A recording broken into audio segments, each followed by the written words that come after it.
Hello दोस्तों, आज हम लाए हैं उसी सीरीज का अभ्यास कक्षा 6 का अभ्यास 2 है। इसमें हम आज पढ़ेंगे पूर्ण संख्याएं। पूर्ण संख्याएं क्या है तो उसका चैप्टर दिया गया है, तो उसके बारे में हम जानेंगे। कुछ सवाल हैं। तो अभ्यास 2 में सबसे पहले क्वेश्चन दिया गया, सबसे छोटी पूर्ण संख्या ज्ञात कीजिए। तो आप सभी लोगों को मालूम है पूर्ण संख्या क्या होती है। देखिए, पूर्ण संख्याएं, पूर्ण संख्या हमारी इसी तरह होती हैं। क्या क्या होती हैं? 0, 1, 2, 3, 4, 5, इसी तरह से ये पूर्ण संख्याएं होती हैं जो अपने में पूर्ण होती हैं। तो उसमें पूछा है कि सबसे छोटी पूर्ण संख्या क्या होगी। तो सबसे छोटी पूर्ण संख्या कौन सी होगी? 0। तो इसलिए आंसर इसका हो जाएगा 0। तो हमारा क्या हो जाएगा आंसर इसका? 0। यही हमारा आंसर हो जाएगा। चलिए हम बात करते हैं दूसरे क्वेश्चन। संख्या रेखा पर निम्नांकित पूर्ण संख्याओं को प्रदर्शित कीजिए। अब संख्या रेखा पर हमें क्या करना है? प्रदर्शित करना है। क्या? जो संख्याएं दी गई हैं। तो संख्या हमारी कहाँ तक दी गई है? वो 7 तक दी गई। संख्या रेखा क्या क्या दी गई हैं वो हम देख लेते हैं। इसमें क्या क्या बात की गई है। तो सबसे पहले बात की गई है संख्या रेखा है 0, 1, 2, 3, 4 और 5 और 6 और 7। तो इनको क्या करना है? संख्या रेखा पर निम्नांकित पूर्ण संख्या को प्रदर्शित करना है। तो बस कुछ नहीं करना है, आपको एक लाइन खींचनी है इस तरह से। अब इनको क्या करना है? आपको संख्या रेखा पर कर देनी है। 0, 1, 2, 3, 4, 5, 6 और 7। इस तरह से ये संख्या रेखा पर आप इनको इसी तरह से आगे जो भी संख्या होगी उसको आप बढ़ाते चले जाएंगे। चलिए हम बात करते हैं तीसरे क्वेश्चन। 3 क्रमांकित पूर्ण संख्याओं में पहली और तीसरी का योगफल 28 दिया गया है। तो संख्या ज्ञात करनी है। आपको बात करनी है पहले संख्या क्या होती है। तो निकालने के लिए हमें बताया गया है कि 3 पूर्ण संख्याएं। तो चलिए हम 3 पूर्ण संख्याओं में हम बात कर लेते हैं। तो 3 पूर्ण संख्या में क्या है? तो लिखेंगे पहले पहली संख्या। यहाँ आप लिख लीजिए पहली संख्या।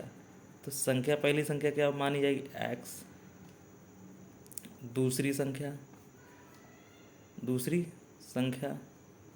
बराबर हो जाएगी x प्लस के 1। तीसरी संख्या हमारी क्या हो जाएगी? तीसरी संख्या हमारी हो जाएगी x प्लस के 2। तो कह रहा है कि हमारे पास पहली और तीसरी संख्या का योगफल। तो पहली और तीसरी संख्या का योगफल कितना है? 28। तो पहली संख्या लिख लीजिए और प्लस के x प्लस के 2। तीसरी का योगफल कितना है? 28 है। तो x कितना हो गया? 2x हो गया। 28 को अब 2 इधर लाएंगे तो -2 हो जाएगा। तो 2x बराबर कितना हो जाएगा? 26 हो जाएगा। तो x बराबर हमारा कितना आ जाएगा? 26/2। तो ये x का मान आ जाएगा 13 है। अब पहली संख्या पूछ रहा है तो पहली संख्या में कितनी हो जाएगी? यहाँ पे सीधा सीधा निकाल दो इसको। पहली संख्या x है तो x बराबर कितना हो जाएगा? 13 हो जाएगा। अब x का वैल्यू यहाँ पर रखेंगे तो क्या है? 13 × 14 हो जाएगा। अब 13 की वैल्यू यहाँ रखेंगे तो 13 × 2 = 15 हो जाएगा। इस तरह से तीनों संख्याएँ हमारी निकल जाएंगी। क्या क्या हो जाएंगी? 13, 14 और 15। ये संख्याएँ निकल आएंगी। अगर हम देखते हैं पहली और तीसरी का योगफल करते हैं तो सीधे देखिए 5, 3, 8 और 2, 28 हो गया। इससे क्लियर हो जाता है कि यहाँ हमारा आंसर बिल्कुल सही है। अब बात करते हैं चौथे क्वेश्चन। दिया गया कि यदि 3 क्रमागत पूर्ण संख्याओं में मध्य की संख्या 39 हो तो तीनों संख्याएं ज्ञात कीजिए। अब कह रहे हैं 3 क्रमागत संख्या है, अगर मध्य की संख्या 39 हो तो इस पहली तरह निकालिए। पहली संख्या हमारे पास क्या दी गई है? x। दूसरी संख्या बराबर क्या है? x प्लस के 1। और तीसरी संख्या हमारे पास क्या दिया गया है? तीसरी संख्या बराबर दी है x प्लस के 2। अब यहाँ पर कह रहे हैं मध्य की संख्या 39 हो। मध्य मतलब बीच में। तो बीच की संख्या क्या है? x प्लस के 1 बराबर क्या दिया है? 39 दिया है। तो तीनों संख्या हमें ज्ञात करनी है। तो x बराबर 39 माइनस के 1 हो जाएगा। इधर पंचांतर करेंगे तो x बराबर क्या आ जाएगा? 38 आ जाएगा। तो 38 x वैल्यू रखेंगे तो यहाँ कितना हो जाएगा? ये 38 हो जाएगा। इसको 38 से 39 हो जाएगा और 38 2 40 हो जाएगा। इस तरह से हमारी तीनों संख्या निकल आएंगी। तो लिख लीजिए आप 38 और हमारी 39 और 40। इस तरह से हमारी तीनों संख्याएं निकल आएंगी। अब हमें बात करते हैं लास्ट क्वेश्चन। तो लास्ट क्वेश्चन कुछ इस प्रकार दिया गया है, ये है लास्ट क्वेश्चन। क्या दिया है कि अगर प्राकृतिक संख्याओं के समूह में किस संख्या के सम्मिलित कर लेने पर वह पूर्ण संख्याओं का समूह बन जाता है। तो प्राकृतिक संख्या हमारी क्या क्या हो गई, ये देख लीजिए हमारे पास। प्राकृतिक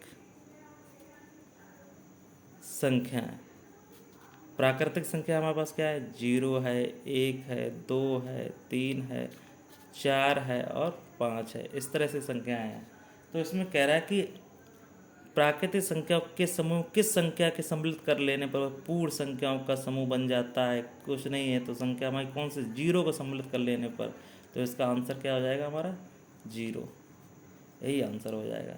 इस तरह से ये हमारा चैप्टर ख़त्म हो गया। तो बस अब मिलेंगे आपको नेक्स्ट वीडियो में। अगर वीडियो आपको अच्छा लगता है तो इस वीडियो को लाइक और शेयर कीजिए, और जो दोस्त पढ़ना चाहते हैं पढ़ सकते हैं, हमारी वीडियो को देखिए। कोई समस्या होती है तो उसको डिस्क्रिप्शन में आप बोल सकते हैं, तो हम उस पर एक निजी वीडियो बना देंगे। तो फिर मिलते हैं किसी नए वीडियो पर, तब तक के लिए धन्यवाद।